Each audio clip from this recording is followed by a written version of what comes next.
Halo semuanya, kami dari kelompok Kesultanan Perlak akan mempresentasikan hasil kerja kelompok kami.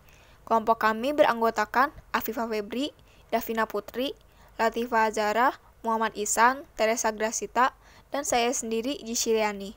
Kami akan membahas latar belakang, sosial budaya, peninggalan, dan sistem pemerintahan Kesultanan Perlak. Sekarang, kami akan mengawali presentasi kami dengan latar belakang Kesultanan Perlak yang akan dijelaskan oleh Davina. Sebelumnya, di wilayah Perlak telah berdiri sebuah kerajaan bercorak Hindu-Buddha sederhana bernama Kerajaan Perlak. Perlak semakin berkembang ketika dipimpin oleh Pangeran Salman, seorang pangeran yang memiliki darah Kisra Persia. Berdasarkan naskah Idhar al-Haq, sekitar tahun 790 Masehi, sebuah kapal layar berlabuh di Bandar Perlak. Kapal tersebut membawa 100 juru dakwah yang dipimpin oleh nahkoda dari Kekhalifahan Abbasiyah. Kapal itu datang dari Teluk Kambai, Gujarat. Salah seorang juru dakwah tersebut bernama Ali ibn Muhammad Ja'far Shiddiq. Ia adalah seorang muslim Syiah yang melakukan pemberontakan kepada Khalifah Al-Ma'mun. Namun, usahanya itu gagal. Akibatnya, ia diperintahkan untuk berdakwah keluar dari negeri Arab. Setelah beberapa waktu berdakwah, Ali ibn Muhammad Ja'far Shiddiq menikah dengan putri dari Pangeran Salman.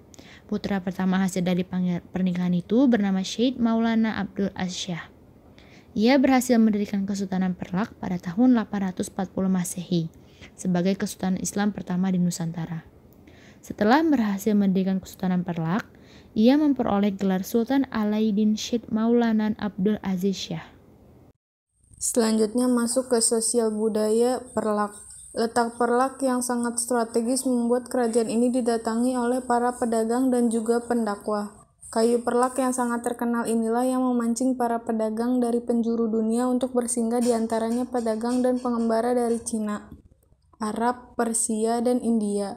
Kedatangan mereka sangatlah berpengaruh kepada kehidupan sosial masyarakat di negeri Perlak. Karena dengan ini mereka tahu cara berdagang dan bersosialisasi dengan orang asing. Selain berdagang, mereka juga menyebarkan agama Islam atau Islamisasi dengan cara pernikahan campuran. Pernikahan ini dianggap sebagai hal yang efisien. Selanjutnya adalah peninggalan Kesultanan Perlak, yaitu mata uang Kerajaan Perlak, makam Raja Benoa yang berada di tepi Sungai Trenggulon, stempel kerajaan yang bertuliskan Al-Wasiq Bilan, dan kitab-kitab seperti Kitab Idharul Haq karangan Abu Ishaq Makarani Al-Fars dan Kitab Tazkiran Tabaqat-Junun Sultan karangan Syekh Samsul Bahri Abdullah Al-Ash.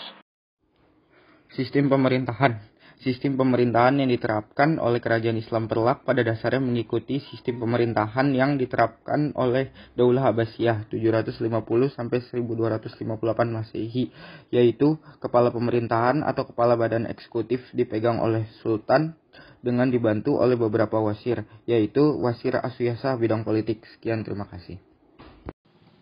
Dari semua materi yang sudah disampaikan, kita dapat mengambil kesimpulan bahwa Kesultanan Perlak yang berasal dari kerajaan Hindu-Buddha ini mulai mengalami banyak perubahan pada masa di mana para dakwah mulai datang dikarenakan posisi strategis Perlak, yang pada akhirnya menciptakan Kesultanan Islam pertama di Indonesia.